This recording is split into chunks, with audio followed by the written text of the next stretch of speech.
మెదక్ జిల్లాలో భారీ వర్షం కురిసింది. దీంతో ప్రధాన రహదారులన్నీ జలమయమయ్యాయి.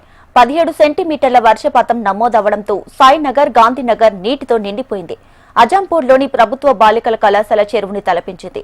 వర్షం ప్రారంభం కావడంతోనే కళాశాల నుండి విద్యార్థులను ముందస్తు జాగ్రత్తగా ఇంటికి పంపించేశారు. ఈ విషయాన్ని తెలుసుకున్న జిల్లా కలెక్టర్ రాహుల్ రాజు కళాశాలను సందర్శించారు.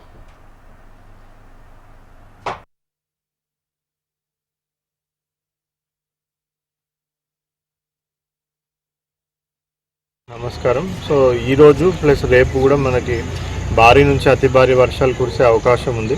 సో రేపు ఒక 3 days వరకు కూడా మనము చాలా కాషియస్గా ఉండాల్సిన అవసరం ఉంది. సో అందరు ప్రజలకు కూడా విజ్ఞప్తి ఏంటంటే, సో లో లయింగ్ కాజ్వేస్ కానివ్వండి, బ్రిడ్జెస్ కానివ్వండి, కల్వర్ట్స్ కానివ్వండి, లాస్ట్ టైం మనకి భారీ వర్షాలు కురిచినప్పుడు చాలా రోడ్లు అవన్నీ కూడా నీట మునగడం జరిగింది. సో అటువంటి ఏవి కూడా దయచేసి ఎవరు కూడా క్రాస్ చేయాలనేసి క్రాస్ చేయొద్దని కూడా విజ్ఞప్తి చేస్తూ ఉన్నాం. So revenue department, police department, Panchayati Raj department, so వాళ్ళందరూ కూడా మీకు ఎప్పటికప్పుడు అలర్ట్గా ఉండి అవన్నీ కూడా మీకు ఇన్ఫర్మేషన్ ఇస్తూ ఉంటారు.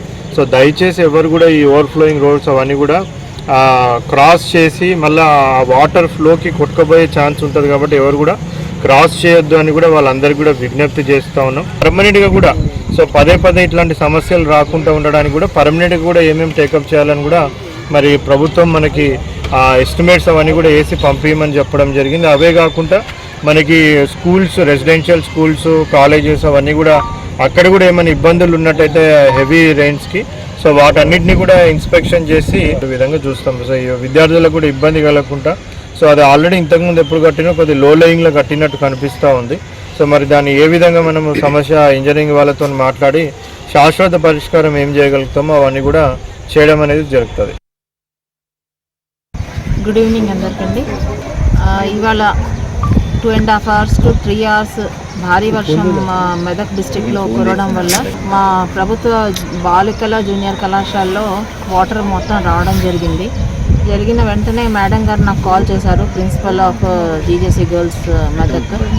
సో విద్యార్థులందరూ మోకాళ్ళ వరకు నీళ్ళు రావడంతో పిల్లలందరినీ పంపించేశాము. దాంట్లో అన్ని చిన్న స్నేక్స్ అవి తిరుగుతూ ఉన్నాయి.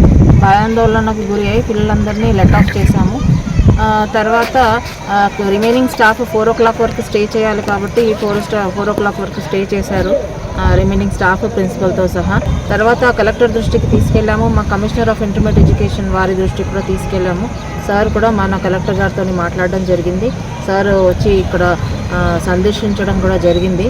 సో సార్ ఆదేశాల మేరకు, మన హానరబుల్ కలెక్టర్ గారి ఆదేశాల మేరకు ఒక టెంపరీగా మనము ఆడపిల్లల్ని రేపు బాయ్స్ కాలేజ్కి షిఫ్ట్ చేయడం అనేది జరుగుతుంది.